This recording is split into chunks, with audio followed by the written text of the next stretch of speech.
The first thing Naomi Osei heard that morning was a child screaming a name that was not her own.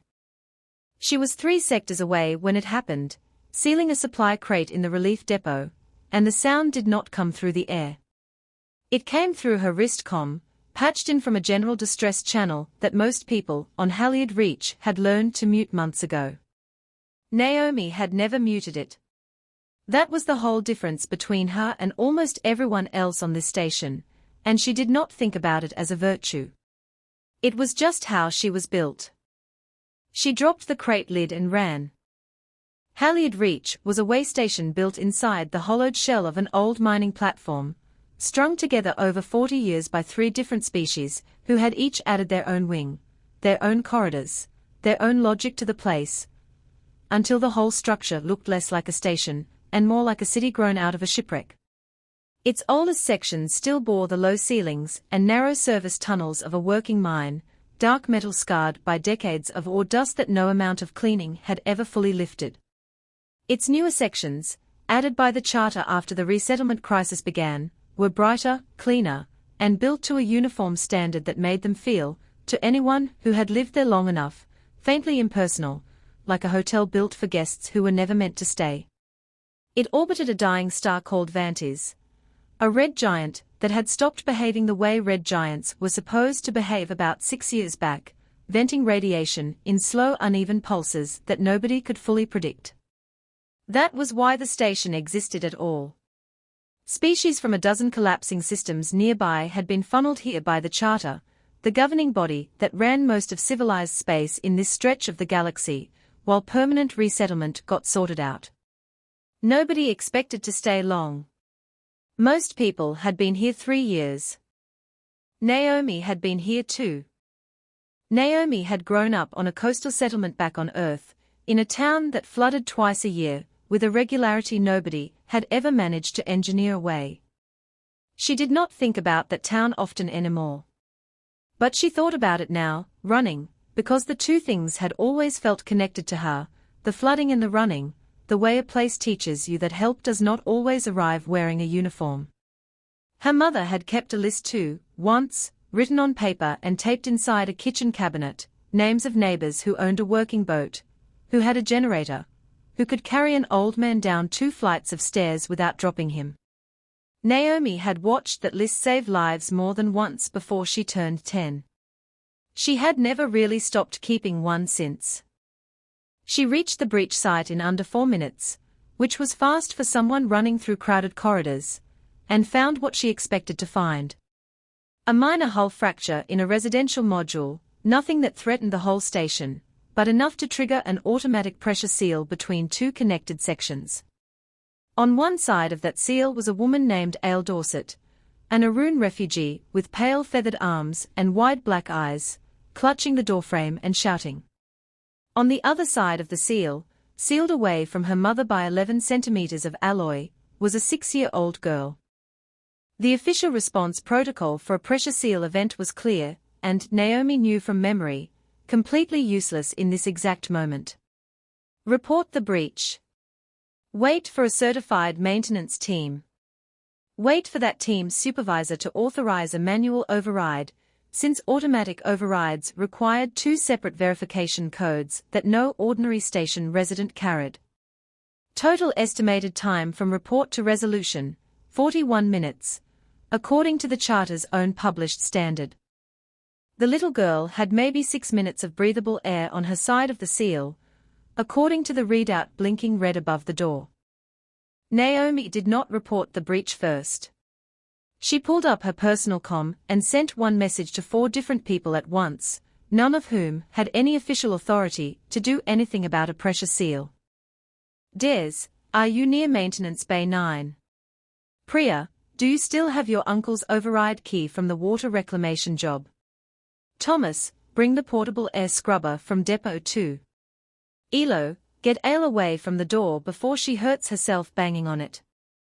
She had met all 4 of those people the way she met most people on Halyard Reach, a euro, in line for rations, in a stalled elevator, at a funeral for someone whose name she'd learned only after they died.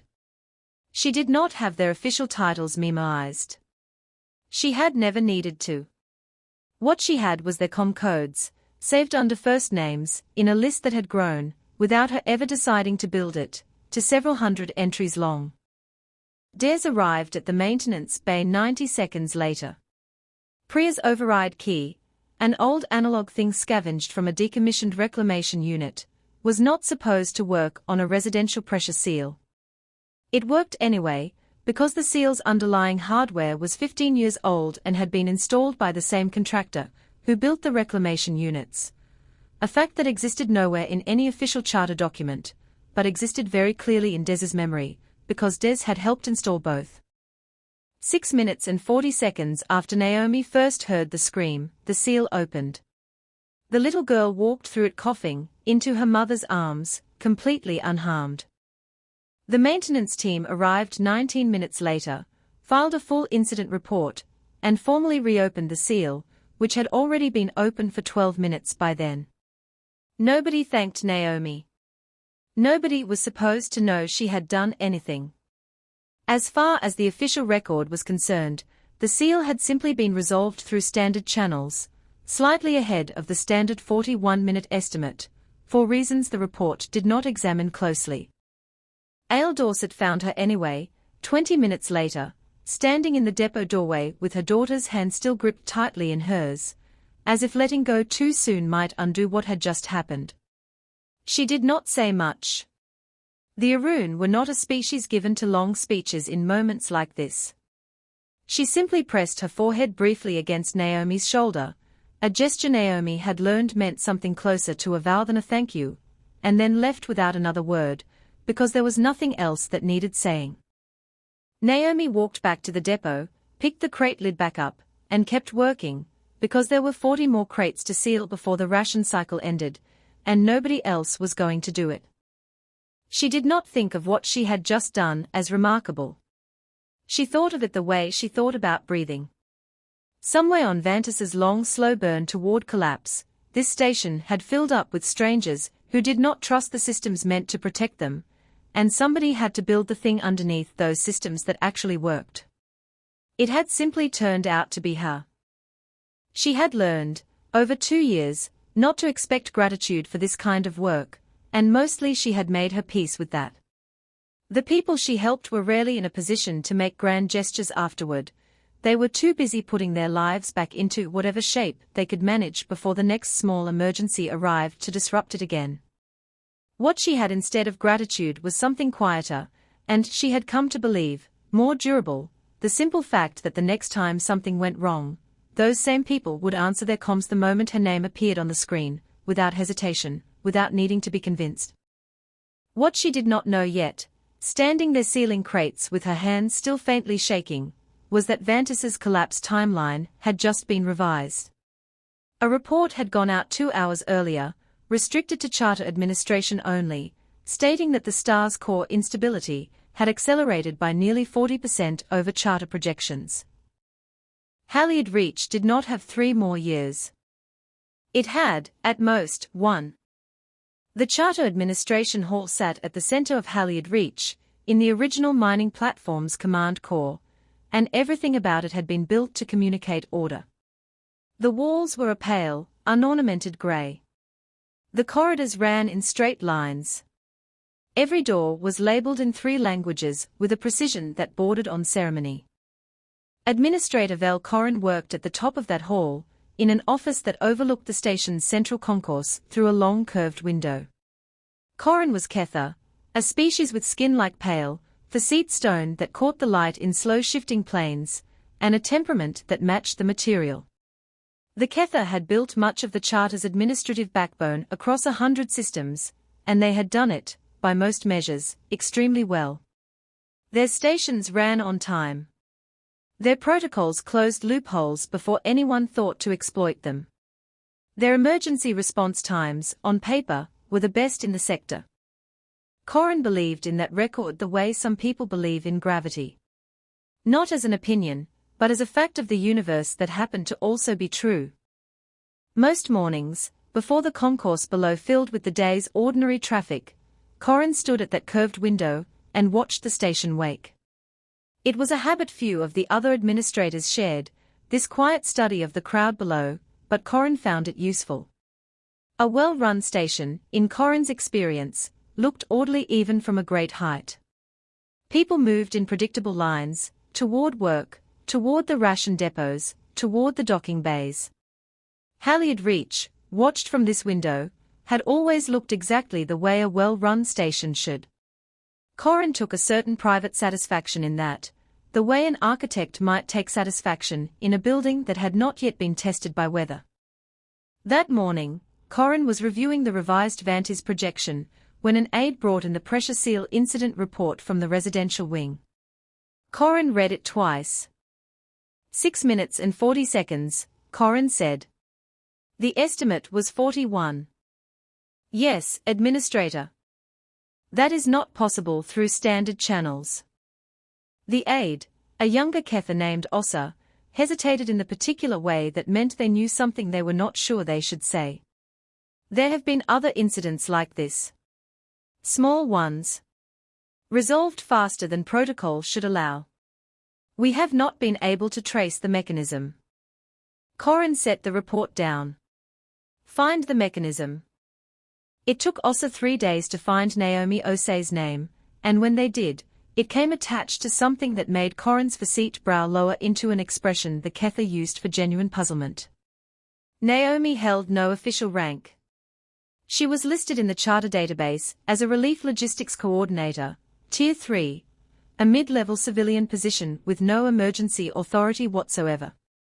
And yet her com code appeared, in the station's private message logs, connected to an enormous, informal, entirely unofficial web of other residents, maintenance workers, dockhands, ration clerks, off-duty medics, none of whom had any formal relationship to each other except that they all, at some point, seemed to trust Naomi Osei enough to answer when she called. Corin summoned her to the administration hall the following afternoon. Naomi arrived in her depot uniform, because she had come straight from a shift, and stood in Corin's office feeling distinctly aware of the gap between the hall's polished order and the ration dust still on her sleeves. Corin studied her for a long moment before speaking, the way the Kether studied most things, without hurry. You resolved a Tier 2 pressure seal incident in 6 minutes, without authorization, Corin said. I would like to understand how. I know people, Naomi said. One of them had a key that worked. It wasn't complicated. It should not have worked at all. Analog overrides from decommissioned equipment are not certified for residential seals. They are not certified, Naomi agreed. They still work. Sometimes the person who built something the first time knows more about it than the person holding the certification. Corin's expression did not change, but something in the careful stillness of it suggested Naomi had said something the administrator had not expected. Corin rose from behind the desk and walked to the curved window, looking down at the concourse the way it had been watched every morning for years. I have stood at this window a great many times, Corin said, without turning around. I have never once seen what you are describing. That troubles me more than the incident itself. You wouldn't see it from up here, Naomi said. It doesn't look like anything from up here. It just looks like people walking around doing ordinary things. That's rather the point of it. Corin turned back to face her. You are describing an entire secondary structure of response operating beneath the Charter's official systems. Unregulated. Untracked. Potentially dangerous, given that none of these individuals have been vetted for emergency authority. It's not a structure, Naomi said. It's just people who help each other because they've talked to each other before. That's all it is. That is not a system, Corin said. That is luck, repeated. Naomi did not argue. She had learned, in 2 years on Halyard Reach, that arguing with a Kether administrator about the definition of a system was not a fight worth having in the moment. She simply nodded, said she needed to get back to the depot, and left. Corin watched her go and then turned back to the revised Vantis projection still open on the desk display. 40% faster collapse. Less than a year. The charter's official emergency protocols were extensive, tested, and Corin was quietly certain more than sufficient for whatever Vantis eventually did. Corin closed the projection and did not connect the two things sitting side by side on that desk. A star dying faster than anyone had planned for, and a relief coordinator, who could move faster than any protocol on record. That night, Naomi sat on the edge of her narrow bunk, and did something she had never consciously decided to do before. She opened her comm list, the one with several hundred names in it, and began sorting it by section of the station. Residential wing. Docking bay. Water reclamation. Medical. Ration depot. She did not know why she was doing it. It simply felt, the way certain things had always felt to her, like something worth having ready. She did not tell anyone about Corin's visit. She went back to work the next morning and kept sealing crates, kept answering her comm on the first ring, kept learning names. It was slow, unglamorous work, most of it. A ration clerk mentioned, in passing, that her brother had once trained as an emergency medic before losing his certification over a paperwork dispute with a charter office 2 stations away. Naomi added his name under medical, with a note in her own private shorthand, certified, lapsed, still good. A dockhand complained one evening about a broken regulator he had fixed twice already using parts that weren't strictly approved for the job. She added him under water reclamation, and made a note to remember which parts he meant, in case the question ever came up again in the dark, when there would be no time to ask. None of it looked like anything from the outside. It looked, if anyone had bothered to watch closely enough to notice, like a woman having the same handful of ordinary conversations she'd been having for 2 years.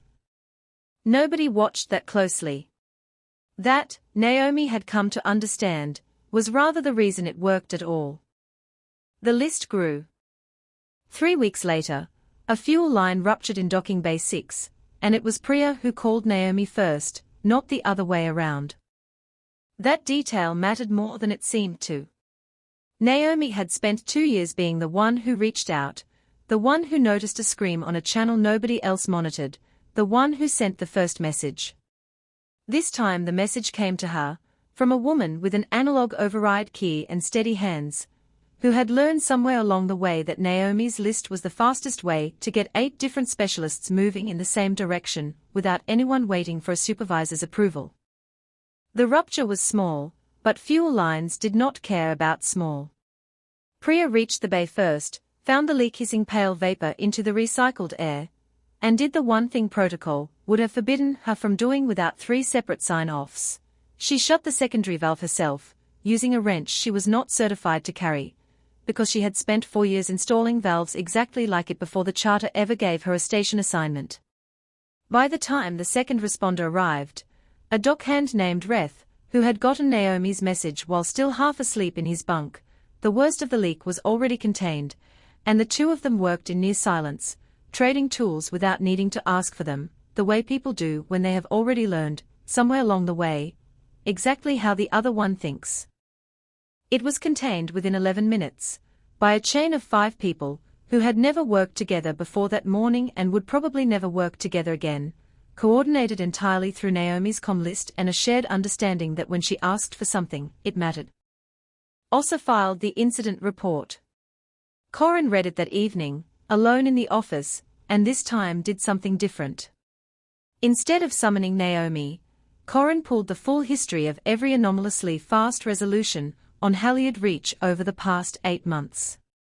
There were 19 of them. Every single one traced back, eventually, to that same list of names. Corin sat with that fact for a long time. The Ketha had a phrase for a system that worked, but could not be explained by the framework meant to describe it. Roughly translated, it meant a crack in the floor of the house. Not a threat, necessarily. But not nothing, either. A crack in the floor meant either the house was flawed, or the floor was. Corin was not yet willing to consider that the floor might be flawed. But 19 incidents was not luck, repeated. 19 incidents was a pattern, and Corin's entire career had been built on the principle that a pattern deserved study, not dismissal. Corin called Ossa in that evening and asked a question that had no obvious place in any charter training manual. When you were young, on your home station, if something went wrong in the night, who did your family call first? The certified emergency line, or someone they already knew? Ossa hesitated, clearly unsure whether the question was a test. Someone we already knew, Ossa admitted finally. My mother kept a list of neighbors written on the inside of a cabinet door. I always assumed that was simply how things were done before proper systems existed. Perhaps, Corin said, and did not finish the thought aloud, though it stayed with the administrator long after Ossa had gone. Perhaps proper systems had never fully replaced that older habit at all. Perhaps they had only ever been built on top of it, the way Halyard Reach itself had been built on top of an old mining platform, layer over layer, without anyone ever removing what came before. So Corin did something that surprised Ossa considerably.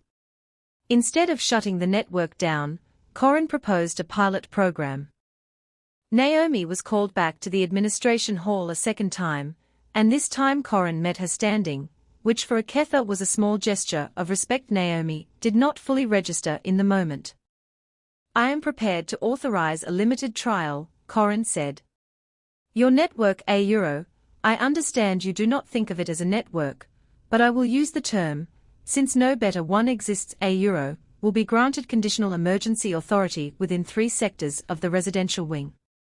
You will report incident resolutions to my office. We will review outcomes after 90 days. Naomi felt something in her chest loosen slightly, a tension she had not fully known she was carrying. You're putting it on the record. I am testing whether it belongs on the record, Corin said. Those are different statements. Do not mistake one for the other. Naomi did not mistake it. But for the first time in 2 years, she let herself believe that the thing she had built without ever meaning to build it might be allowed to exist in daylight instead of underneath the station's official architecture, invisible and unthanked. The night the pilot program was approved, Naomi did not celebrate the way she once might have expected to.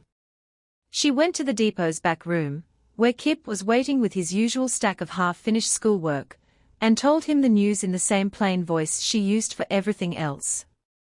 So it's real now, Kip said. On paper and everything. For 90 days, anyway.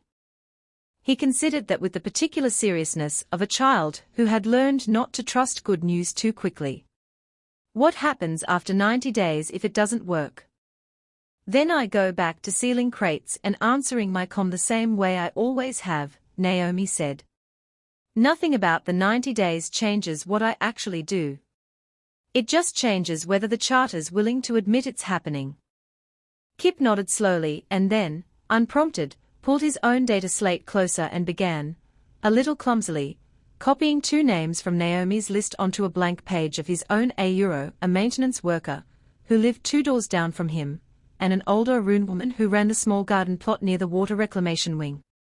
In case, he said, when Naomi asked what he was doing, and did not elaborate further, and did not need to. She spent the next several weeks doing something she had never done before, formalizing what had always been informal. She mapped the list by skill instead of just by section. She identified who had which tools, which old analog keys, which decades of hands-on knowledge that no certification had ever bothered to record. She did not turn it into a hierarchy, because a hierarchy was not what made it work. She turned it into something closer to a web, dense in the middle, thin at the edges, capable of routing around any single point of failure, because it had never depended on one to begin with. Kip Andara, the Arun boy she had started tutoring twice a week in the ration depot's back room, noticed the change in her most clearly. He was 12 years old, with the same pale feathered arms as his people, quiet in the careful way of a child who had already lived through one evacuation, and did not fully trust that this station would be different. You're busier, he said one evening, watching her sort names into categories on a cracked data slate. A little, Naomi admitted. Is it because of the seal thing? Everybody talks about the seal thing. Some of it. Kip was quiet for a moment, turning a stylus over in his fingers. The administrators don't usually notice people like you, he said. My mother says the charter only notices things that fit inside its forms. Maybe this one's learning to make a new form, Naomi said. Kip did not look convinced, and Naomi, if she was honest with herself, was not entirely convinced either.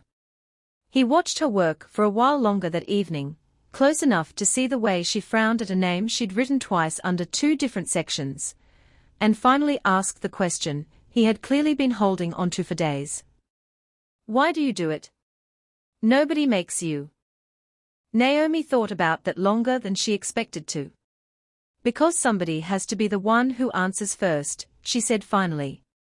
If everybody waits for permission to help, nobody ever gets helped in time. I'd rather be the one who answers first and explains it later, if I have to explain it at all. Kip turned that over slowly, the way he turned over most things, and did not say anything else about it that night. But for 90 days, the pilot program ran, and it ran well.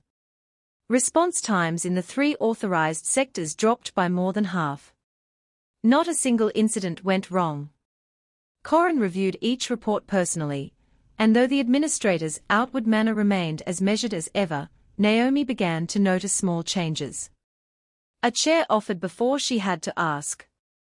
A question phrased as curiosity instead of interrogation.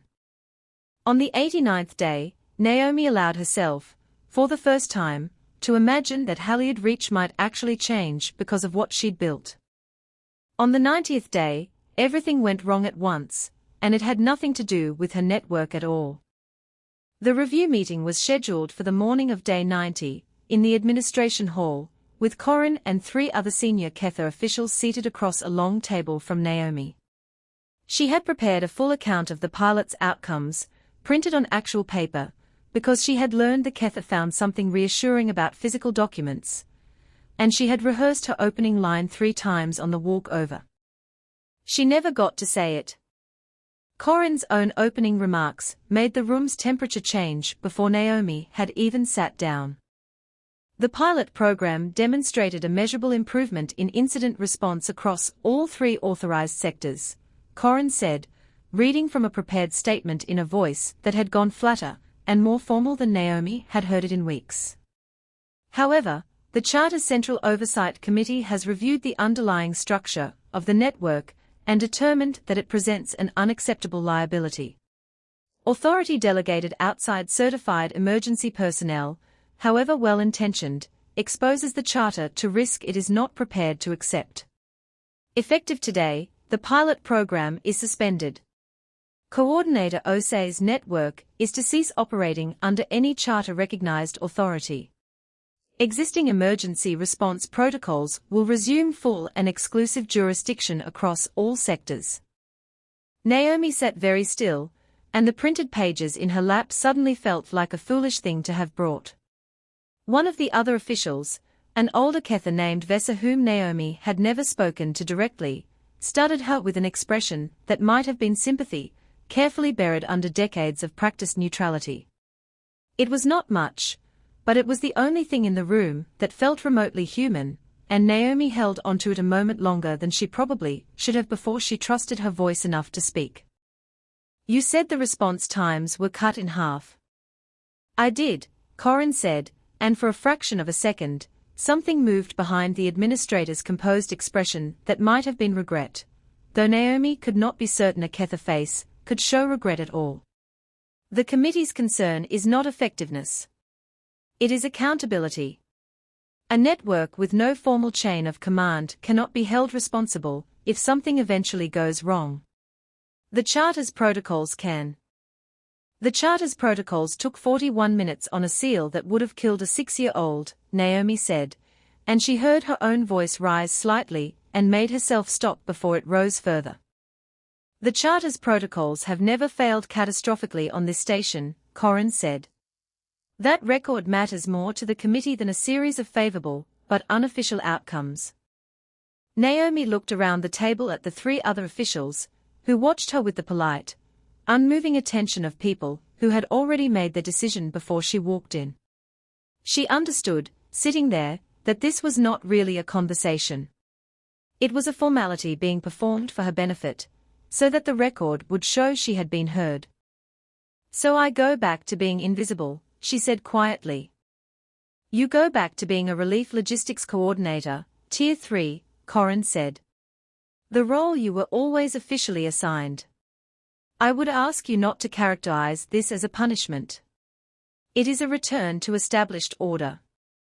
"For what it's worth," Vesa said quietly, as Naomi rose to leave, the first words the older official had spoken in the entire meeting, "The numbers were the best this station has produced in 8 years. That will be part of the permanent record, whatever else happens to the program itself." Corin did not contradict her, though Corin did not add anything either, and Naomi was not sure, walking out, whether that silence had been meant as a kindness, or simply as the absence of one.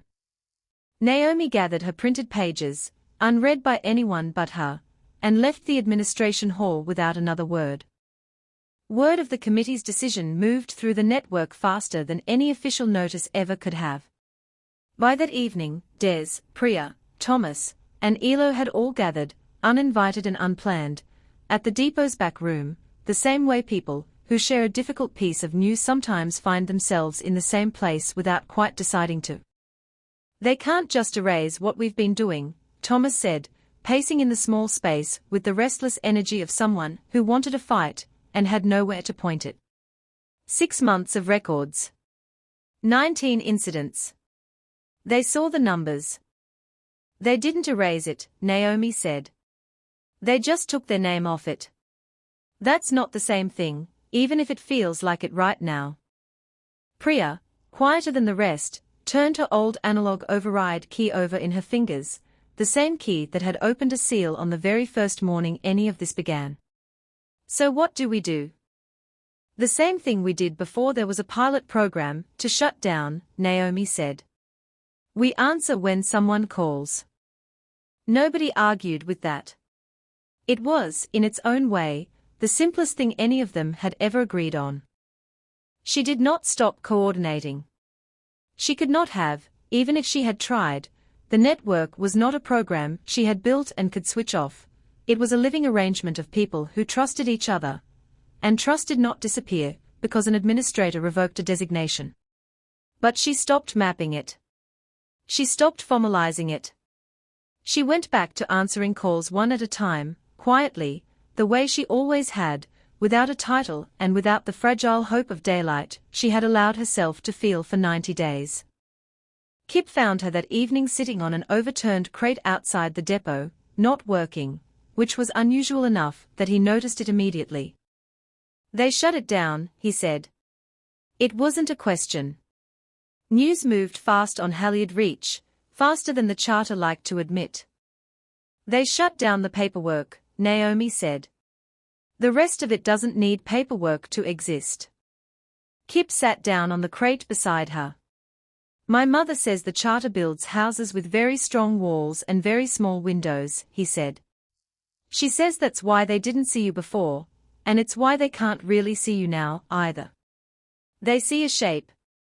Not what's inside it." Naomi almost smiled. "Your mother's smarter than most administrators I've met.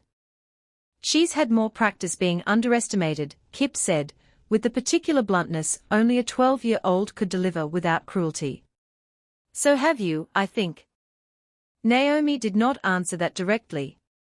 She sat with him a while longer, watching the concourse lights cycle toward the station's artificial evening, and did not know yet that somewhere far above them, in a layer of Vantis's outer atmosphere that no sensor array had modeled correctly, pressure was building toward a release the charter's protocols had never been designed to survive. She went to sleep that night quietly furious, and quietly certain that whatever the committee had decided, the list of names in her comm was not going anywhere. It turned out to matter more than she could have known. Vantis flared 11 days later, at 0347 station time, while most of Halyard Reach was asleep. It was not the kind of flare the charter's models had prepared for. The star's revised projections had accounted for a gradual increase in radiation venting, a slow decline the charter's engineers believed they had years to manage. What actually happened was faster and stranger. A sudden magnetic reconfiguration in Vanta's outer layers released a burst of charged particles that struck the station's shielding almost without warning, less than 4 minutes between the first sensor spike and full impact. The station's central command network, the nerve system through which every official protocol flowed, took the brunt of it. The primary computing core, housed at the heart of the administration hall, had never been designed to withstand a direct particle surge of that magnitude, because no model had ever suggested it needed to be. Backup systems engaged automatically, buying perhaps 90 seconds before they, too, began to fail, overloaded by cascading electrical faults racing through conduits that had never been isolated from each other cleanly enough. Across the station, the same 4 minutes played out in a dozen small, unrelated ways. In the docking bays, an automated docking clamp lost its release signal mid-cycle, trapping a half-loaded cargo shuttle at an awkward angle against the outer hull. In the medical ward, a ventilation system serving 3 recovery rooms cycled down to a bare minimum flow rate and stayed there, its automatic fault correction routine waiting for a central authorization signal that would not arrive. In the school wing, where a night class of younger students had been running a late simulation exercise, the room's emergency lighting failed to engage at all, because that particular circuit had been wired, years earlier, directly into the same central trunk line that had just gone dark. At 0351, 4 minutes after the flare struck, Halyard Reach Central Command Network went dark. Every automated pressure seal on the station locked in its last known position. Every certified emergency channel, the ones that required verification codes issued through the very computing core that had just failed, went silent. Every protocol that depended on a supervisor's authorization, on a chain of command running up through the administration hall and back down again, simply stopped functioning, because the hall at the center of that chain no longer had the power to think. The first sign, on the concourse below the administration hall, was not an alarm at all. It was silence, the specific and unnatural silence of 100 small machines stopping at once, the low hum that ran under every hour of station life simply gone, so completely that several people would later say they woke from the quiet itself rather than from any sound. Then the emergency lighting kicked in, dim red strips along the floor, and somewhere in the residential wing a child began to cry in the dark, and the crying was the only sound in a corridor that had, 4 minutes earlier, been full of the ordinary hum of a station that believed itself safe. Corin was in the office when it happened, and for the first time in a long professional life built on order, experienced something close to true panic. The curved window overlooking the concourse had gone black. The desk display was dead. The comm system, the certified one, the one built into the walls of every official charter facility on the station, produced nothing but a thin unbroken hiss. Corin tried, in the frantic minutes that followed, to do the only thing a lifetime of training had prepared for: reach the emergency response division, authorize a manual override sequence, direct certified personnel to the sectors reporting the worst damage. None of it worked. The chain of command Corin had spent a career trusting completely, absolutely, as a fact of the universe, had a single point of failure at its very center, and that point had just gone dark. Corin tried the manual override panel built into the office wall, the one reserved for the administrator's own emergency use, and found it as dark and unresponsive as everything else. For a long moment, standing alone in a room that had always represented, to Corin, the very center of order on this station, there was nothing to do but stand in the dark and listen to a silence that no protocol had ever accounted for. 3 sectors away, in a residential block that had lost pressure integrity in 2 places at once, people were trapped behind seals that would not open, in the dark, with no official channel to call. Naomi Osei's personal comm, an ordinary civilian unit that ran on its own independent battery, and its own independent frequency, never touched the central network at all. It never went down. Naomi woke to Kip's mother's voice on the channel, high and frightened, saying that their block had lost pressure in 2 places, and the seals wouldn't open, and the official emergency line was dead, completely dead, nothing on it but static. She was moving before she was fully awake. She did not have authorization. She did not have a title. What she had was a comm list sorted by section and skill, built over 2 years and reinforced, without her quite intending it, during 90 days of formal trial that had taught her exactly which names could be trusted with exactly which problems. She opened the list and did the only thing that had ever made sense to her in a crisis. She asked for help, from the right people, all at once. Des, Central Command is down, I need every override key you know of, meet me at Residential Block 4. Priya, get to water reclamation and check the backup pressure regulators manually, they are not going to reset themselves. Thomas, find every medic off duty and get them moving toward the residential wing. Don't wait for a dispatch that isn't coming. Elo, you know the old maintenance routes better than anyone alive, I need you mapping which corridors are still safe to move through without the automated systems telling us. The messages went out in under 90 seconds, and the responses started coming back in under 3 minutes, because every person on that list had, at some point over 2 years, learned that when Naomi asked, it mattered, and that trust did not require charter form to be real. Elo, meanwhile, moved through the station's oldest sections almost entirely from memory, tracing routes through service tunnels that had not appeared on any official station map in over a decade, because the charter's cartography team had long ago decided those tunnels were decommissioned and therefore not worth documenting. Elo had spent 30 years in this station's older bones and knew otherwise.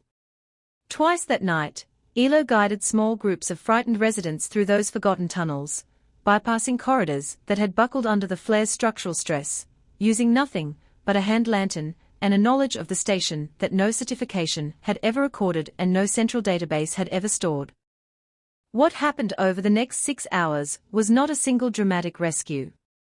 It was hundreds of small ones, running in parallel, coordinated through a web of personal relationships that had no official existence and needed none.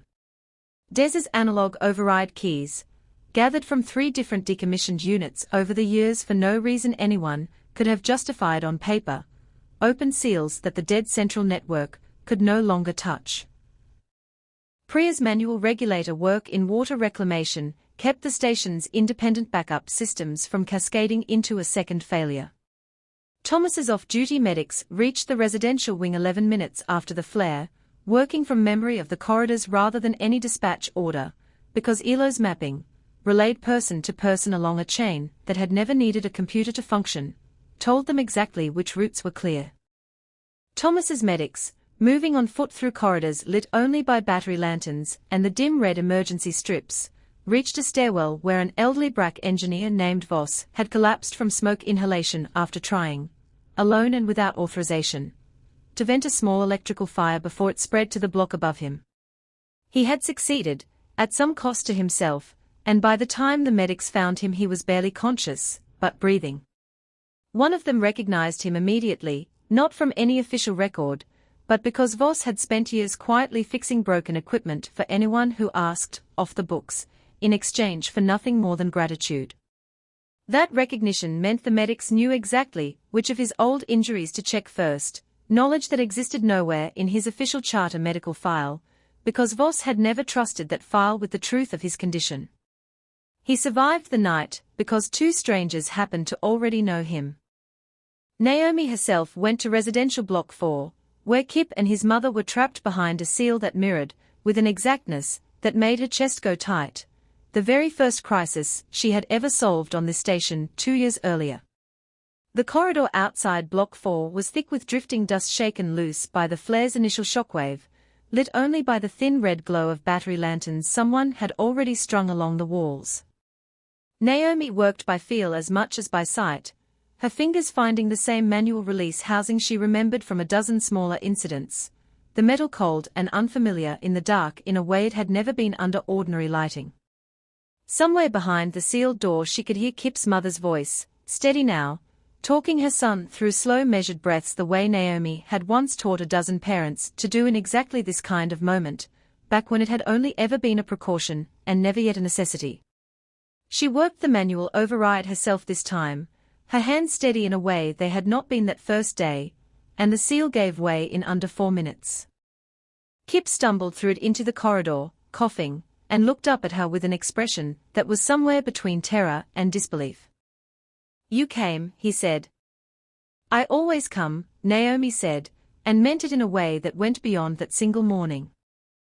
In water reclamation, Priya worked alone for the first 20 minutes, hands moving over regulators she had once installed and never expected to touch again, guided only by memory and the small, steady certainty that panic would cost more time than it saved. When Reth arrived, the same dockhand who had helped her seal the fuel leak weeks earlier, he did not ask what needed doing. He simply knelt beside her and started passing tools, because the two of them had already learned, in a much smaller crisis, exactly how the other one worked. It took them 40 minutes to stabilize the backup regulators by hand, an amount of time that would have meant nothing to a functioning central system, and meant everything to a station that no longer had one. Word of the network's response spread through the station faster than the flare's aftershocks. By the third hour, people who had never spoken to Naomi directly were joining the effort anyway, routed in by others who trusted her judgment even secondhand, forming new connections in real time that had no precedent and needed none. The web did not have a center that could fail, because it had never depended on one. It simply grew wherever a hand was needed, and shrank back wherever the danger passed, the way water finds its own level without anyone directing it. Administrator Corin, meanwhile, spent those same 6 hours doing something no Kether administrator on record had ever been forced to do, standing in a dead command office, watching a station survive a catastrophe through a system the charter had formally shut down 11 days earlier. By the fourth hour, with central power still not restored and casualties still being counted, Corin left the administration hall on foot, alone, and walked into the residential wing to see, directly, what was actually happening. What Corin found was not chaos. It was the opposite of chaos, strangers moving with purpose, sharing tools and information across every boundary the charter had ever drawn between species and sectors, none of them waiting for permission, none of them needing it, because permission had never been the thing that made any of it work. Corin found Naomi in a corridor just outside Block 4, sitting against the wall with Kip beside her, both of them coated in dust, both of them alive, along with everyone else in that block. Corin did not say anything for a long moment. There was no protocol, in a career built entirely on protocol, for what to say in this particular moment, and for the first time Corin could remember, that absence did not feel like a failure of the situation. It felt like a failure of the framework. "The central network is still down," Corin said finally, because it was the only true thing available to say. "I know," Naomi said. "We didn't need it." The power came back fully on the second day, and with it came the slow, careful process of assessing what Vantas's flare had actually cost Halyard Reach. The damage was significant but survivable. 4 sectors had suffered structural stress. 2 water reclamation units required extensive repair. The Central Command Corps would need weeks of reconstruction before it operated at full capacity again. But the casualty count, the number that mattered most, the number that could have been catastrophic if the flare had struck a station running purely on the charter's centralized architecture, was remarkably small. 6 injuries, none life-threatening. No deaths. Corin spent those 2 days moving through the station in a way the administrator never had before, not from an office overlooking the concourse, but on foot, through the corridors, watching the network that the charter had shut down 11 days earlier continue, without any formal authority at all, to hold the station together while official systems slowly came back online around it. Corin stopped, at one point, beside a work crew resealing a damaged corridor junction, and simply watched them for several minutes without announcing any official presence. Nobody in the crew noticed the administrator standing there. They were too busy passing tools between hands, calling measurements back and forth in 3 different languages, working with the easy, wordless coordination of people who had done this together more than once before and trusted each other to do it again. It struck Corin, watching, that not one of them had waited for a supervisor to arrive before beginning. It was not a comfortable thing to watch, for someone who had built a career on the belief that order flowed from structure, from certification, from a clear and traceable chain of command. Corin had spent that career believing, without ever quite examining the belief, that a system without a center was not a system at all. What Vantis's flare had shown, in the space of 6 brutal hours, was that a system without a single point of failure was not the same thing as no system. It was a different kind of system, one built on something the Charter's forms had never known how to measure, the simple, repeated fact that people who trusted each other would show up for each other, without being told to, without being paid to, without a certification requiring it. On the 3rd day, Corin called an emergency session of the Central Oversight Committee, the same body that had shut the pilot program down 11 days earlier. Inside that session, Vesa, the same older official who had quietly acknowledged Naomi's numbers months earlier, spoke first, before Corin had even finished presenting the flare's casualty report. "I would like the record to reflect," Vesa said, "that this committee suspended a program 11 days before it saved the station, on the grounds that it could not be trusted without a chain of command. I would like the record to further reflect that the chain of command was the first thing to fail." Nobody on the committee spoke for a long moment after that. Corin, standing at the head of the table, did not defend the earlier decision, and did not need to. The silence in the room had already rendered its own verdict. Naomi was not invited to that session. She heard about its outcome the way she heard about most things on Halyard Reach through the network, from Priya, who had a cousin working administrative support in the Charter Hall, 3 hours after the vote concluded. The committee had reversed its earlier decision. Not merely reinstated the pilot program, but expanded it, station-wide, with a new designation created specifically for it, distributed emergency response, authorized to operate in parallel with, not subordinate to, the Charter's central protocols, precisely because the flare had proven that a parallel system with no single point of failure could survive what a purely centralized one could not. Naomi learned all of this secondhand, sitting on the same overturned crate outside the depot where Kip had found her 11 days earlier, and felt something complicated settle in her chest. Not triumph, exactly. Something quieter than that. Something closer to being seen. Corin came to find her that evening, in person, without an aide, which was itself a small unprecedented thing. "I owe you an account of what happened," Corin said, standing in the depot's dim light with the same careful stillness that had once seemed, to Naomi, like coldness, and now seemed like something closer to caution. "The committee suspended your program, because it could not be held accountable through the Charter's existing framework. That reasoning was not wrong. It was simply incomplete. We measured accountability as a property of structure. We did not measure it as a property of people. You're saying it took a disaster for the Charter to notice something I've been doing for 2 years," Naomi said. It was not quite an accusation. She was too tired for accusations. "Yes," Corin said simply, without defense, which surprised her more than any apology would have. "I am saying that. I do not think an apology changes it. I think a correction does."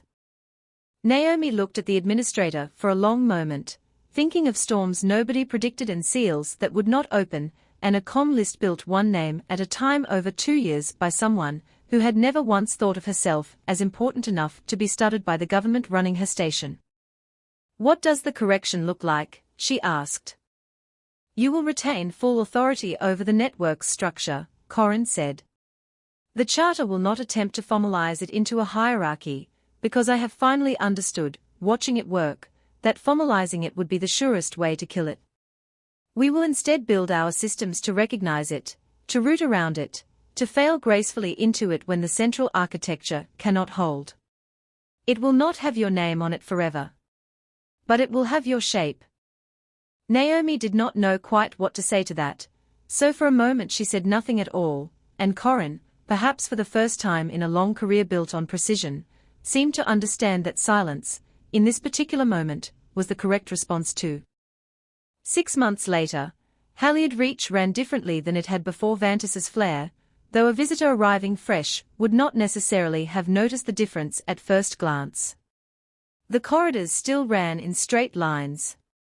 The administration hall still stood at the center of the station, still labeled its doors in 3 languages, still processed its reports with the same careful, unhurried precision the Kether had always brought to their work. What had changed was underneath. Every sector of Halyard Reach now had what the Charter's official documentation called a distributed response contact, a designation that, on paper, sounded like exactly the sort of bureaucratic invention the Kether excelled at producing. In practice, it meant something much simpler. In every part of the station, there was at least one person whose com code was known, trusted, and used by dozens of others, not because a form said so, but because a relationship did. The Charter's central systems were rebuilt stronger than before, with genuine redundancy this time, real isolation between conduits, real backups that could not fail together. But for the first time in the Charter's long history of running way stations like this one, those central systems were designed from the ground up to assume they might someday fail, and to hand control, gracefully and without panic, to the web of people underneath them who had never needed permission to begin with. Naomi still worked in the ration depot most days. She had turned down, twice, an offer to take a formal administrative title within the Charter's new Distributed Response Office, and both times Corin had accepted the refusal without argument, understanding by then, in a way the administrator could not have understood a year earlier, that the thing which made Naomi's network work was precisely her refusal to let it become a title. She still kept her comm on, at all hours, and it still rang more often than most people's did. Kip Endara had started, over those 6 months, learning to build his own version of that list. Not because anyone had assigned it to him, but because he had watched Naomi work through the worst 6 hours Halyard Reach had ever survived, and had decided, quietly and entirely on his own, that this was a skill worth having. He was not especially fast, and not especially strong, and by every measure the Charter had once used to assess a person's usefulness in a crisis, he was an unremarkable 12-year-old boy from a species the Charter's records politely described as fragile. He was, Naomi thought, watching him carefully note down the comm code of a new arrival in the ration line one afternoon, going to be very good at this. The months between the flare and its anniversary were not easy ones. Rebuilding the Central Command Corps meant long stretches where parts of the station ran on partial power, and more than once, in that period, some smaller failure tested whether the new arrangement between the Charter's systems and Naomi's network actually held, or whether it had simply been a comforting idea that would quietly erode the moment the emergency itself was no longer fresh in anyone's memory. It held. A minor coolant fault in the school wing, 4 months after the flare, was resolved by a teacher who had spent an afternoon, weeks earlier, learning basic system diagnostics from ELO simply because Naomi had suggested it might be useful someday. A dispute between 2 BRAC families over water allocation, the kind of ordinary friction that had nothing to do with disasters at all, was settled by Ale Dorset, who had quietly become one of the busiest names on Naomi's list without anyone formally deciding she should be. The network did not stay the same size or shape it had been on the night of the flare. It grew where it needed to grow, and thinned where it wasn't needed, exactly the way it always had, and Corin, watching the incident reports accumulate month after month, stopped referring to it in committee meetings as an anomaly and started, quietly, referring to it as infrastructure. On the anniversary of the flare, the administration hall held a small ceremony in the central concourse, the kind of formal, understated event the Kether favored, with short speeches, and no unnecessary flourish. Corin spoke for perhaps 90 seconds, most of it dry recitation of casualty figures and repair timelines, and then said one more thing that had not been in the prepared remarks Ossa had drafted. A year ago, this station learned that the strongest structure is not always the one built from the top down, Corin said. It is sometimes the one built, person by person, from underneath, by people who never asked for authority and never needed it to act. Halyard Reach is standing today because of that structure. I do not say this as an apology. I say it as a fact newly understood. Naomi stood near the back of the crowd, not on the platform, not named in the speech, exactly as she had asked to be. Kip stood beside her, and beside him, a scattering of names from her list stretched out through the concourse: Des, Priya, Thomas, Elo, dozens of others she had never planned to gather but somehow always did.